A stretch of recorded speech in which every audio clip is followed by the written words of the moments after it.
Well, good evening, and welcome to Loyola University Chicago.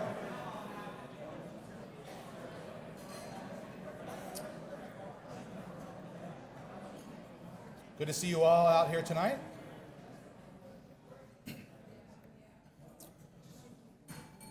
Thank you. I think this is a transitional statement, so I'll just say I've never had an affair, but I feel like I've had a mistress for 2 years, and as much fun as it was, I'd like to bid her farewell. But I want to thank everybody for really bringing it all to the Catholic Imagination Conference. The presentations were such a high caliber, and the spirit is so beautiful and solid and life-giving. And who knows, we can't make an announcement for the next home, but we do know that there are 5 or 6 interested parties. And so we're just organizing, the Hive is building, and that's, that's just where we are. So that's that. So thanks, let's have a round of applause for our conference.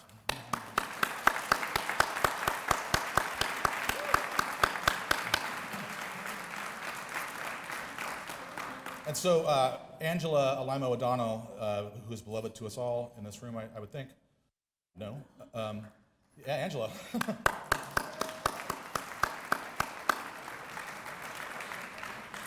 Gave me one of her Angela emails, which is a beautiful email to get, and said, hey, how about having the Hunt Prize at the Catholic Imagination Conference this year? And I said, that's a great idea. You may have to tell Mia Hall O'Sheil, who's going to give up a plenary. Don't do that. But it was so logical and so perfect. So this is the transition, is to say welcome to Loyola and welcome to the Hunt Prize banquet honoring Mary Szybist. That's all I want to say is welcome. And I want to thank Margaret Lukasik and the St. Thomas More Chapel and Center, is that correct, at Yale? And Sister Jean Schaff, we haven't met yet. Welcome to Loyola, yeah. And I want to thank Father Matt Malone from America and James Campobianco. James, did I get that right? Where's James? I love you, James. Nick Sawicki, who could not be here, was the main architect of getting us all connected. We want to think about Nick and his concerns. He couldn't be here. He's in Buffalo on some family business. We want to think about Nick in a prayerful way. And I just want to say, have a great time, and I look forward to hearing one of my favorite poets, a poet who I teach in my classes, and to our faculty at Loyola, who love Mary's work in our faculty seminar. So I was hoping you'd come to the conference, and here you are. Thank you.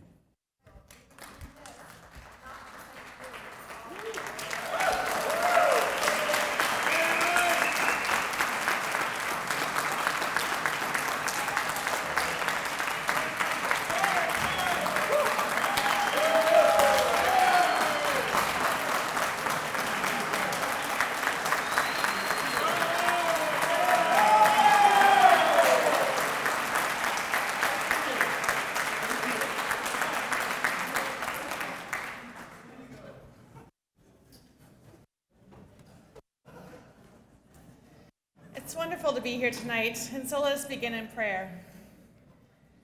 In the name of the Father, and the Son, and the Holy Spirit. Loving and generous God, we gather in your presence in gratitude for the gifts and talents you have given each of us. Tonight we celebrate Mary Szybist, who expresses her faith through the art of poetry. We know that all good things come from you, and ask that you bless the meal before us and all those who help to prepare it. Also ask your blessing this night upon those who don't have food, people with whom to share friendship, gifts, and faith. St. Ignatius, the founder of the Jesuits, and for whom this university is named, and St. Thomas More, patron of the Catholic Chapel at Yale, pray for us, that we may use our minds and our hearts to do your will. I ask this in the name of Jesus, our brother and teacher, who lives and reigns with you in the Holy Spirit, now and forever. Amen. I am particularly grateful to have the honor of welcoming you all here as we award the 5th annual George W. Hunt S.J. Prize for Excellence in Journalism, Arts, and Letters. And I'm I was delighted to see that there were so many Hunt Prize laureates on the program for this conference. And I know two of them are here tonight. Liam Callahan of the University of Milwaukee, Wisconsin.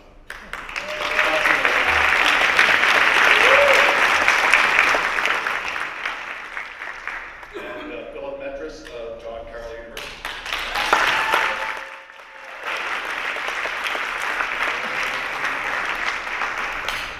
I would like to thank especially the members of the selection committee for the Hunt Prize, Dr. Angela Alemo O'Donnell of Fordham University.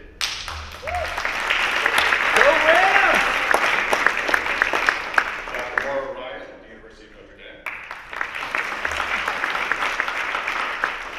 Father Kevin Spinelli, SJ, moderator of the Catholic Book Club.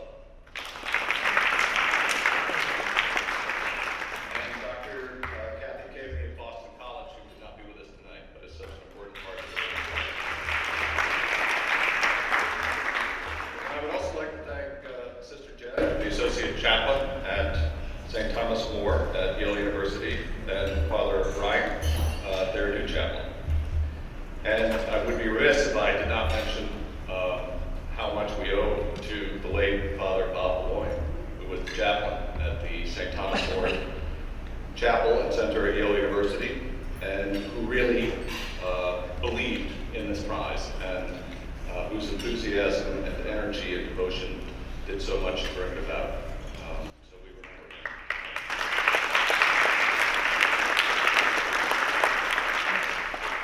The George W. Hunt S.J. Prize for Excellence in Journalism, Arts, and Letters is awarded annually by the trustees of St. Thomas More Chaplain Center at Yale University and the trustees of American Media. And it recognizes the finest work of the Roman Catholic literary imagination. The recipient's work, according to our charter, must demonstrate those literary qualities that Father Hunt, the longest-serving editor-in-chief of American Magazine, valued the most: rigor, order, and discipline of thought, as well as honesty, sympathy, and optimism. Their work should also demonstrate originality, intelligence, imagination, elegance, and the promise of further achievement. This year's Hunt Prize laureate is awarded in the category of poetry. And as one nominator of this year's winner wrote, "What I treasure most about her work is its deeply interior feel, and yet how much she values clarity. She is a highly lyric poet. She does that thing that Yeats says poets must do: talk to the self and not the world." Another nominator offered the following: "She is a remarkable mind, a remarkable poet, and a warm, completely unpretentious, and dignified person. I can't think of anyone whose new work that have flowed more deeply." She was the winner of the National Book Award, the Oregon Book Award, a Guggenheim Fellowship, recipient of the National Endowment for the Arts and Literature Fellowship, and a residency at the Rockefeller Foundation's Bellagio Center. She is an associate professor of English at Lewis and Clark College in Portland, Oregon. And the staff at American Media have prepared this film to introduce her further to you tonight. On behalf of the trustees of the St. Thomas More Chapel and Center at Yale University and the trustees of American Media, it is my honor to present the 2019 George W. Hunt S.J. Prize for Excellence in Journalism, Arts, and Letters to Mary Szybist.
Hail, Mary, who mattered to me, gone or asleep among fruits, spilled in ash, in dust, I did not leave you.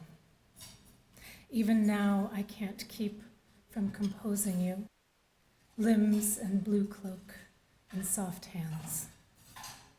I sleep to the sound of your name. I say there is no Mary except the word Mary, no trace on the dust of my pillow slip. I only dream of your ankles brushed by dark violets, of honeybees above you murmuring into a crown. Antique queen, the night dreams on. Here are the pears I have washed for you. Here the heavy-winged doves asleep by the hyacinths. Here I am, having bathed carefully in the syllables of your name, in the air and the sea of them, the sharp scent of sea foam. What is the matter with me? Mary, what word, what dust can I look behind? I carried you a long way into my mirror, believing you would carry me back out. Mary, I am still for you. I am still a numbness for you. To say sincere thank you for this honor. It's a great gift to be listened to, and a rare one. So thank you. And I also wanted to say a special thank you to Father Brown. Father Brown was my undergraduate teacher.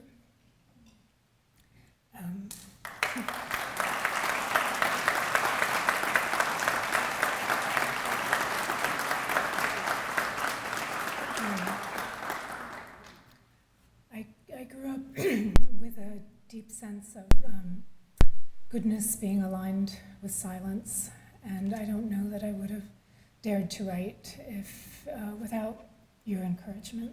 So thank you.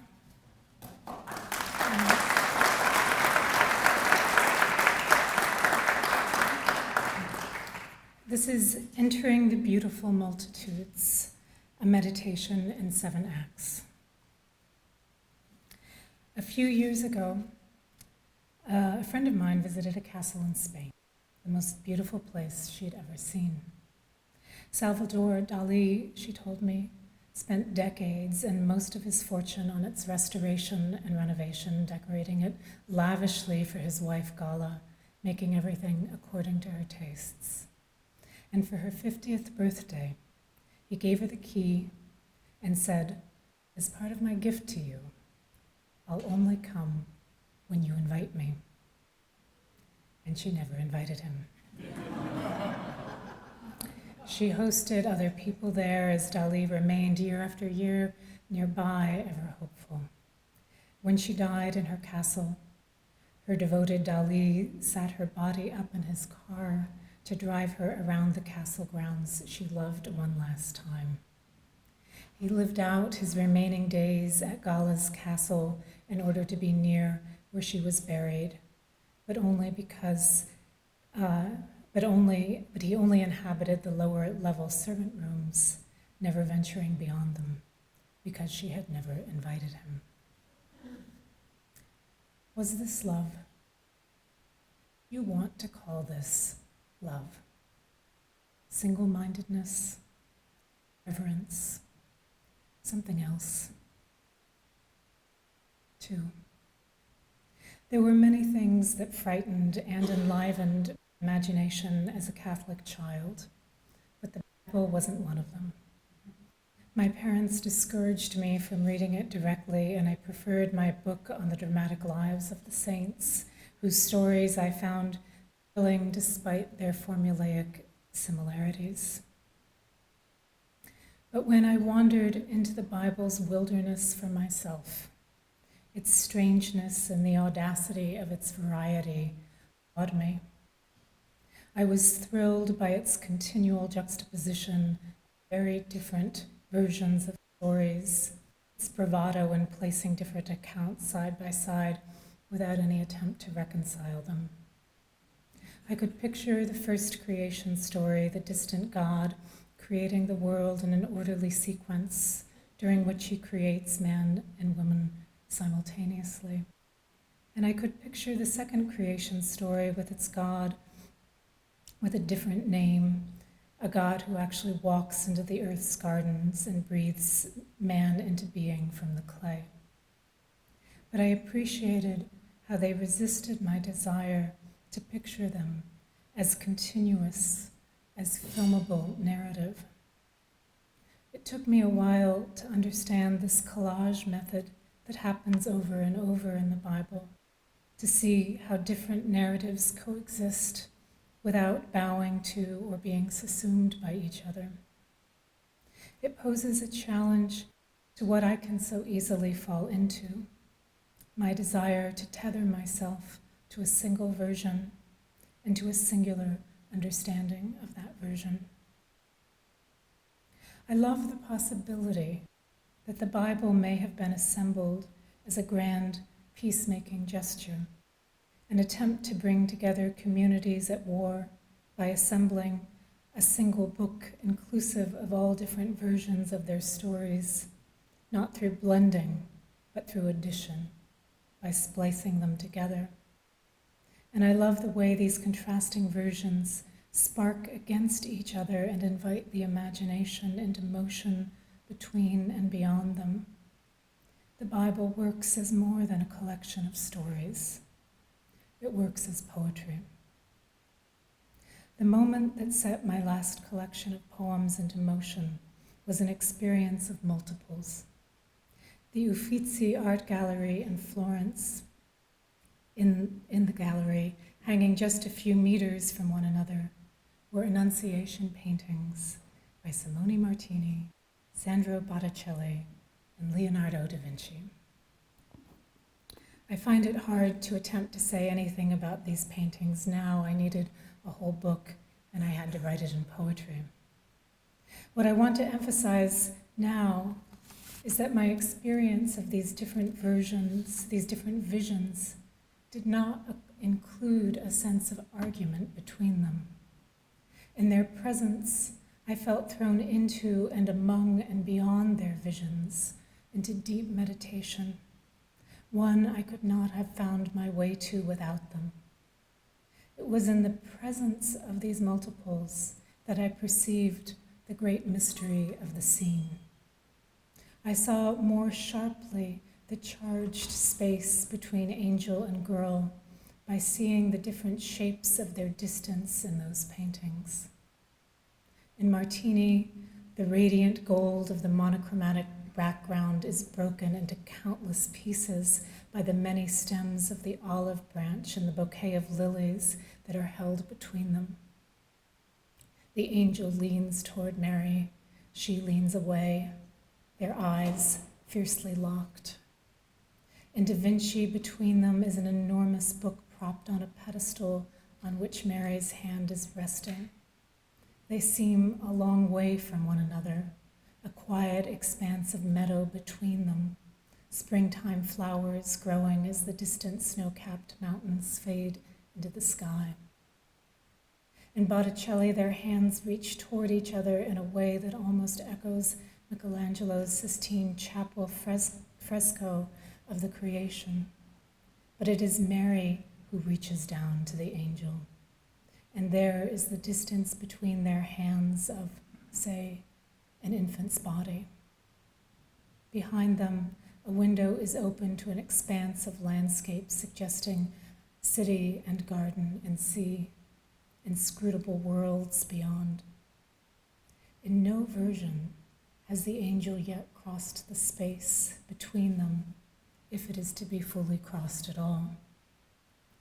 It doesn't happen all at once. Mary has time and space to make a choice, and she chooses not to ignore, but to receive and respond to the stranger before her, sometimes with suspicion, sometimes with annoyance or fear or solemnity. There's a vision here of how human transformation happens through openness to unexpected news from a stranger, a willingness to be receptive to the incomprehensible, even terrifying strangeness. I wanted to create a similar experience in poetry. I wanted to write Annunciation poems that, side by side, would spark against each other like those paintings. My attraction to the Annunciation scene is necessarily informed by my own history.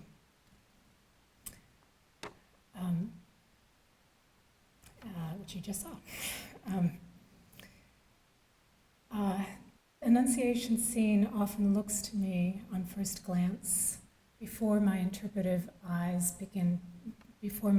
mind begins to turn, like an encounter between women. The feminine qualities that painters often give to Gabriel aid this. I realize that seeing it this way is also about my desire to see it this way.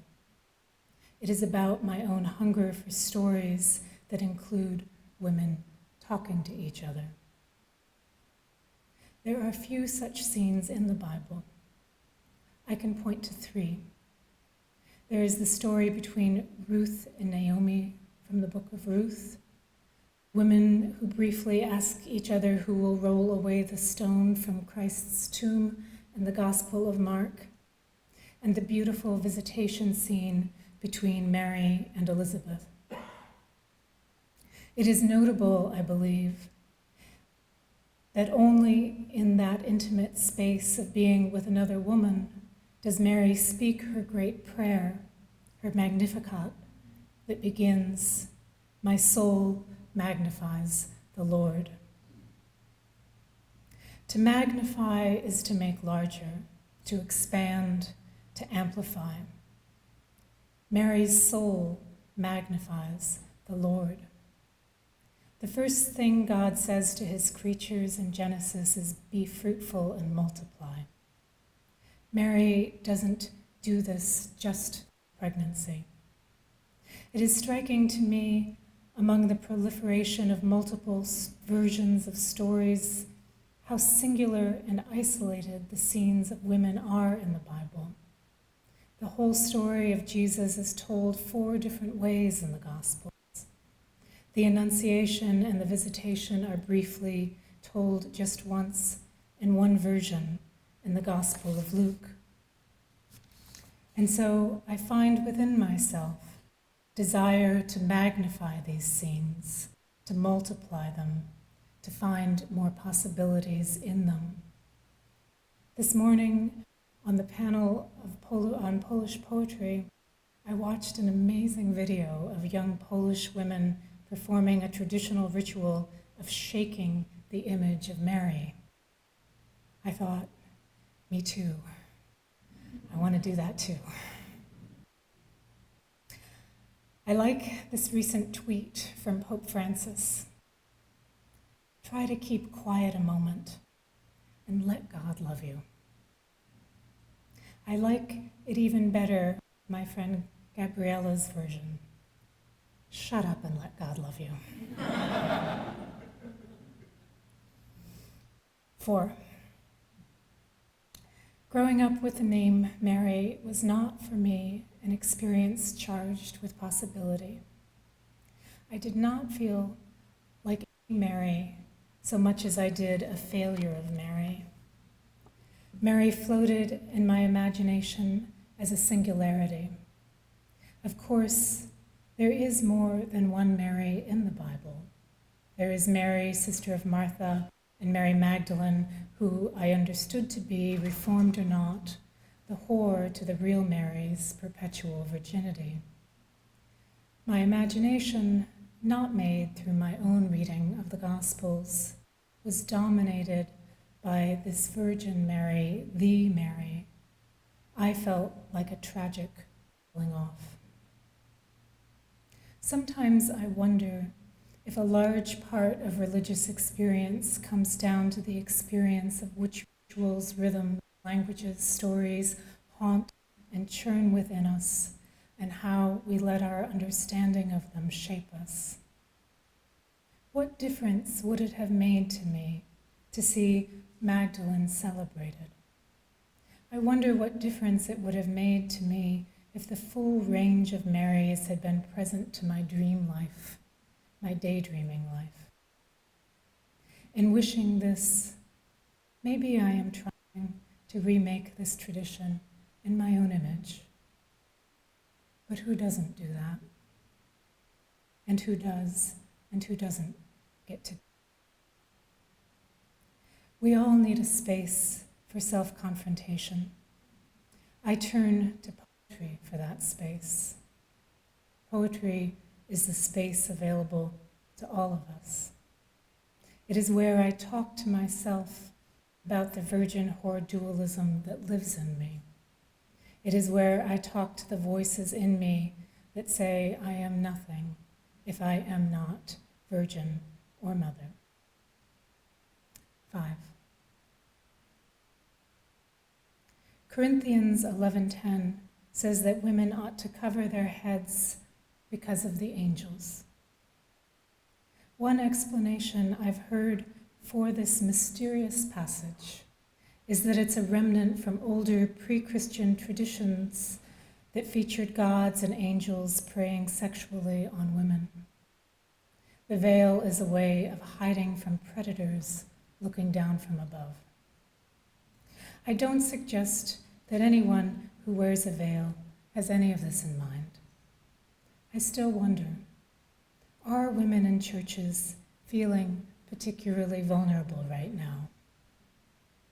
To feel vulnerable as a woman or man can drive us into becoming or hiding in the gendered form that is most readily acceptable. Is it becoming a more acceptable idea that women are creatures who should be hidden? At the moment of the crucifixion, the temple veil was torn, a thin barrier separating humans and God. Why are women putting the veil back on themselves? The trend of women, especially young women, wearing mantillas at Catholic masses has become popular enough that it is even being covered in mainstream fashion magazines.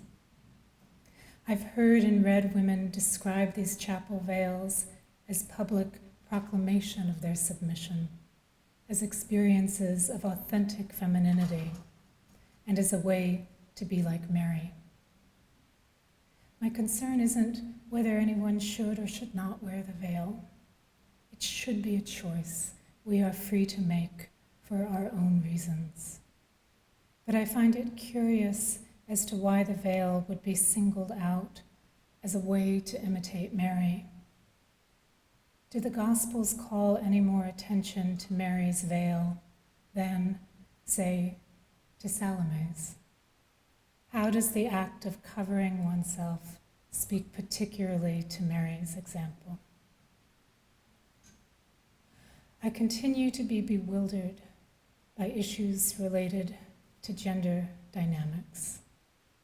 It remains a challenge to get young women to speak out loud in my classroom in proportions even close to their male peers. A few years ago, when I won a writing award, my grandmother wrote me a letter to remind me to thank my husband for allowing me to have a career.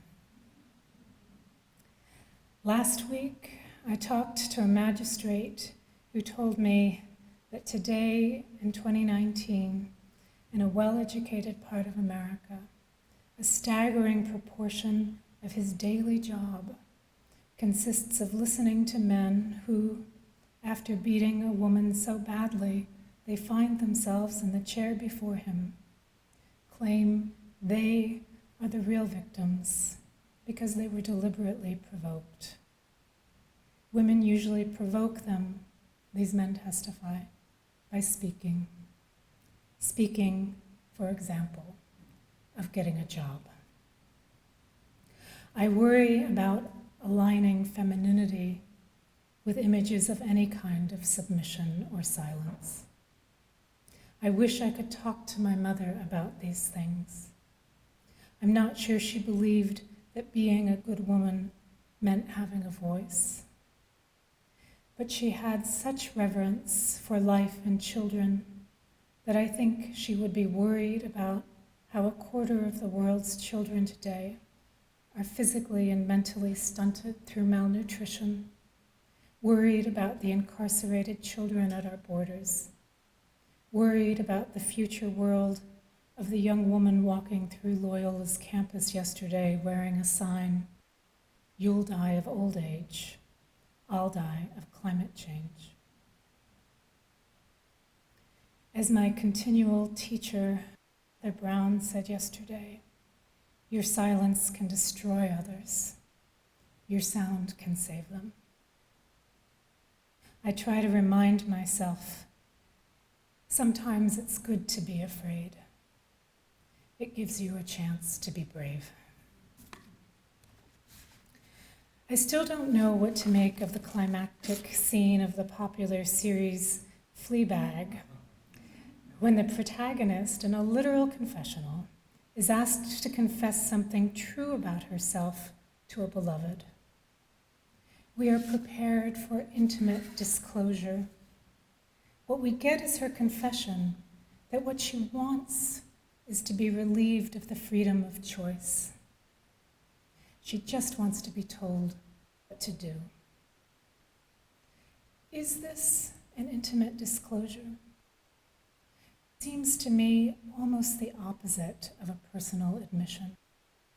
The desire to be no one, to not have a self at all, at least not a self with preferences or distinctions that matter enough to be given voice or attention. Of course, we all feel like this sometimes. We want to put down the responsibility of making a muck of our lives. But isn't it boring? Also, isn't it fantasy? What do I do with the pain I feel when a priest condemns someone for loving who they love? I think of Jericho Brown's succinct statement, if your God would have you go to war rather than touch the people you love, then you are worshiping the wrong God. The U.S. Education Department this week ordered Duke University and the University of North Carolina to revise their curriculum, the curriculum of their Middle East Studies program, to make it more pro-Christian and more pro-Judaism. Christianity did not start as the religion of power, but it has been a religion of power for centuries now. That fact, along with the history of these centuries and how we have arrived through them at the current state of our planet, what difference should any of this make to the way we relate to this tradition? Submission implies giving up choice. At least it speaks to the fantasy that giving up choice is possible.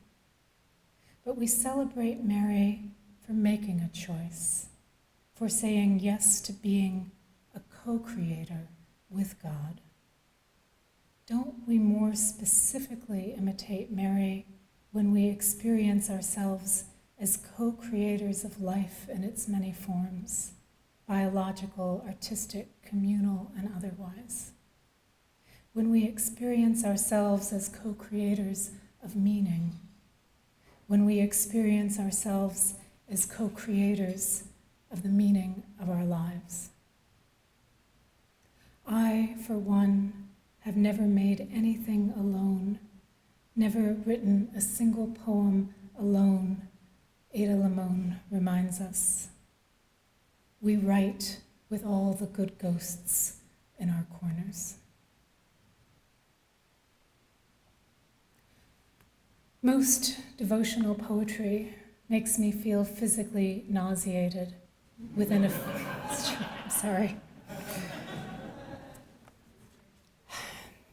within a few lines. These tend to be poems, and there are a lot of them, where reverence bears a heavy relation to deference to rank, received ideas, and status quo. Still, many of the poems in this world I cherish the most, by George Herbert, John Donne, Gerard Manley Hopkins, Emily Dickinson, Lucille Clifton, do have a sense of reverence that doesn't look or feel at all like curtsying. Reverence as in deep respect or awe. Jean-Francois Lyotard describes the sublime as what evades expectation and opens into the event, the unexpected, the impossible. I want to be open to the impossible, which is different than the false. According to Dali's biographies, almost nothing of my friend's story is true. Though Dali did prop up his wife's corpse in the car seat and tried to make her look like she was merely out for a ride, but only because the officially sanctioned ways of transporting a corpse seemed to him too cumbersome.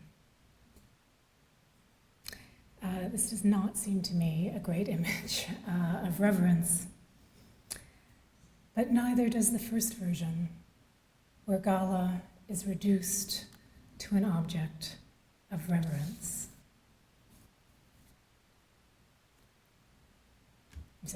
When Gala is reduced to an object of affirmation.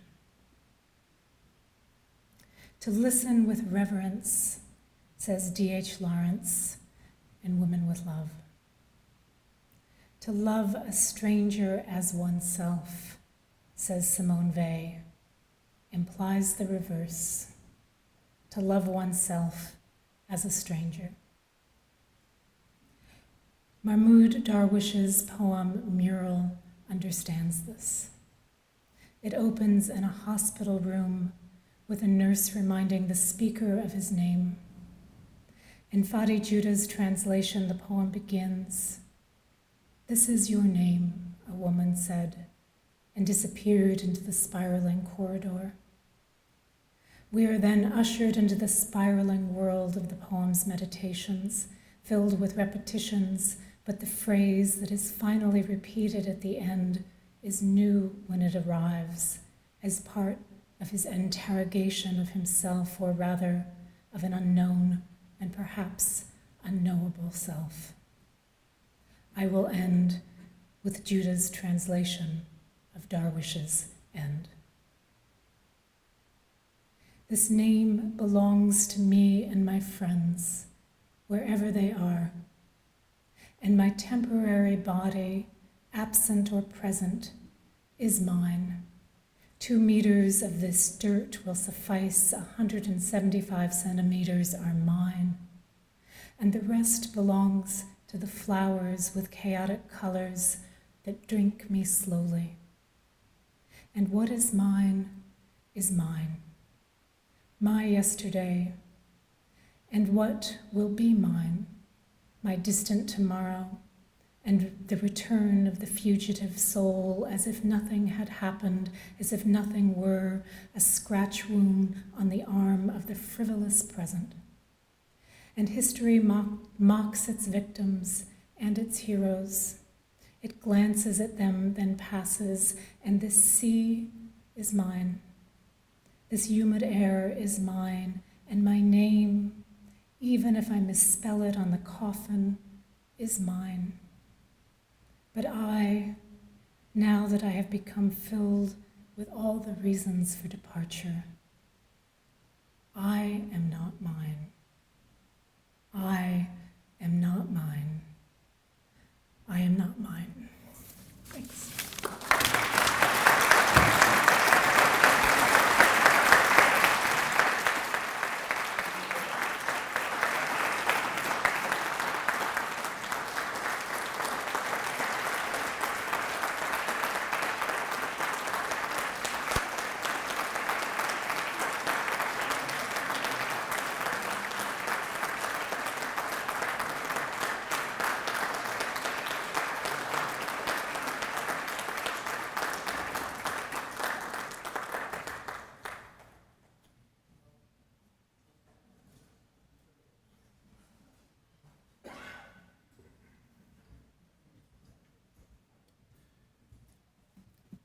I have been asked and tasked with offering a few valedictory words to sum up this conference and bid an end to the session.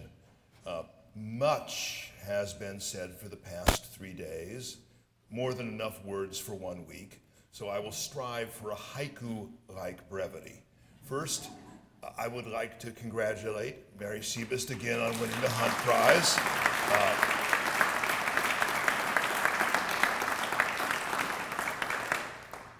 Secondly, I'd like to congratulate Michael Murphy for the miracle of bilocation, of being both the Martha and the Mary of this conference.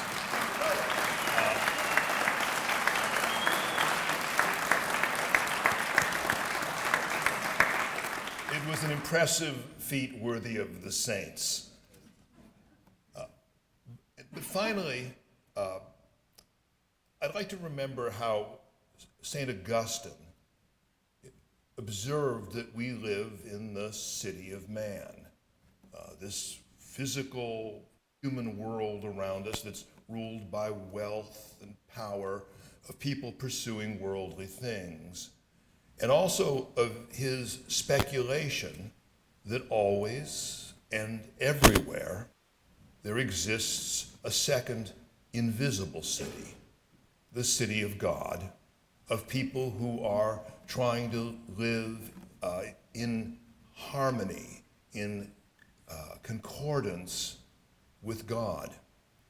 I like to think that for the last 3 days in Chicago, we've seen a manifestation of this second city here in the second city, and we have enjoyed a series of perambulations together through one of its bohemian neighborhoods. I would like to think that further manifestations would be possible, and I ask all of you to think what other city we might bring this manifestation to happen in 2 years. It won't happen unless one of us feels, as it were, the vocation. What a pleasure it has been for us to share the joy of each other's presence, the energy of each other's words, and I hope it's not too much to hope that it will happen again.